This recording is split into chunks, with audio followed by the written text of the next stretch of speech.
దేవుడి పరిశుద్ధ నామానికి వందనాలు. లైవ్ చూస్తున్న మీ అందరికీ ప్రభువైన యేసుక్రీస్తు నామంలో శుభములు తెలియజేస్తున్నాం. గత వారంలో బైబిల్ స్టడీలో క్రీస్తు అధికారిక పనుల గురించి, అందులో క్రీస్తు ఒక ప్రవక్తగా మనము నేర్చుకున్నాము. రెండవదిగా చూసినట్లయితే క్రీస్తు ఒక యాజకుడుగా మనకి కనబడుతుంటాడు. పాత నిబంధన కాలంలో యాజకులు ప్రజల పక్షాన దేవునికి బలి అర్పణలు, స్తుతులు, ప్రార్థనలు, యాచనలు అర్పించేవారు. యేసుక్రీస్తు యూదా గోత్రికుడైనందున అహరోను క్రమంలో యాజకుడు ఉండనర్హుడు. ఎందుకంటే దేవుడు ఆయనను మెల్కీసెదెకు క్రమంలో యాజకునిగా నియమించాడు.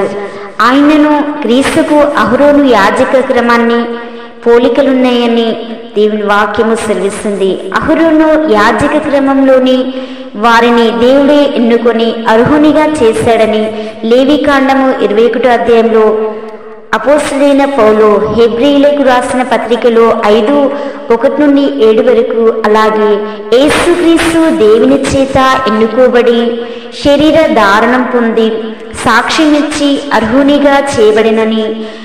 రెండోదిగా చూసినట్లయితే అహరోను యాజకులు ప్రజల కొరకు దేవుని యొద్ద బలి అర్పణలు చేసేవారు. యేసు అయితే తానే సదాకాలం నిలుచు ఒక బలి అని తన్ను తాను బలిగా అర్పించుకున్నాడని అపోస్తలుడైన పౌలు తెలియజేసినాడు. హెబ్రీయులు 10:2-3, 12-13 మనకి యేసుక్రీస్తు బలియాగంగా తనకు తానే మన కొరకు బలి అర్పణ అర్పించుకున్నట్లు దేవుని వాక్యం సెలవిస్తుంది.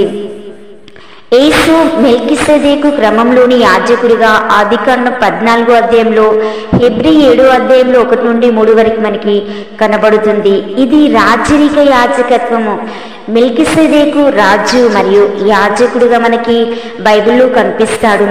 వంశంలో సంబంధం లేనిది, అతడు తండ్రి లేని వాడును తల్లి లేని వాడును అని హెబ్రీ 7:2-3 అన్నట్లే ఆయనకు తల్లిదండ్రులు లేరని లేదా జననం మరణం లేవని కాదు, లేఖనాల్లో వంశవాళి లేదని అర్థం. అహరోను యాజక క్రమం వంశంపై ఆధారపడినది, కాల పరిమితులు లేనిదని, జీవిత కాలమునకు ఆది అయినను జీవమునకు అంతమైనను లేనివాడయుండి హెబ్రీ 2:3. అలాగే యేసు నిత్య యాజకుడిగా మనకి కనిపిస్తుంటును. అతనికి ఆది లేదు, అంతం లేదు.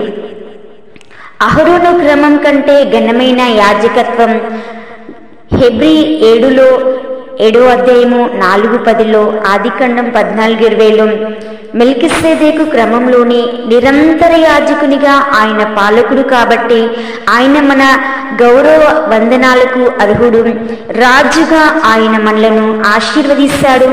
మెల్కీసెదెకు అబ్రహామునకు సేద తీర్చినట్లు మన యాజకుడైన యేసు మనకు సేద తీర్చును. అపోస్తలులు 7:55 ప్రభువు లేచి నిల్వబడుట ద్వారా స్టెఫెనుకు సేద తీర్చాడు. హెబ్రీ 2వ అధ్యాయము 13వ వచనం, 4వ అధ్యాయము 16వ వచనంలో మనకి కనబడుతుంది. యేసు ప్రధాన యాజకుడుగా తనకున్న సామర్థ్యతలు.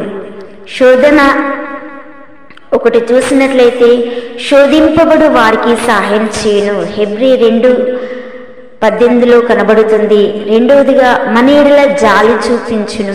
హెబ్రీ 4:15 మనల్ని రక్షించును. హెబ్రీ 7:25 మనకి కనబడుతుంది. యాజకుని విజ్ఞాపన విధానం ఏ విధంగా ఉండాలంటే ఆయన విజ్ఞాపన ధ్వనించును.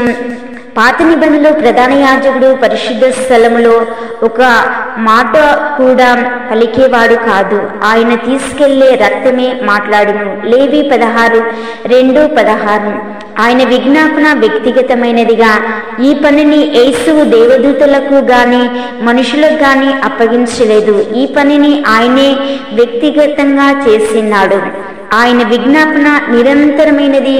రోమా 5:20-21 ఆయన సిలువలో మన రక్షణ సంపాదించాడు. ఇప్పుడు సింహాసనంపై కూర్చొని మన రక్షణను నిర్వహిస్తున్నాడు.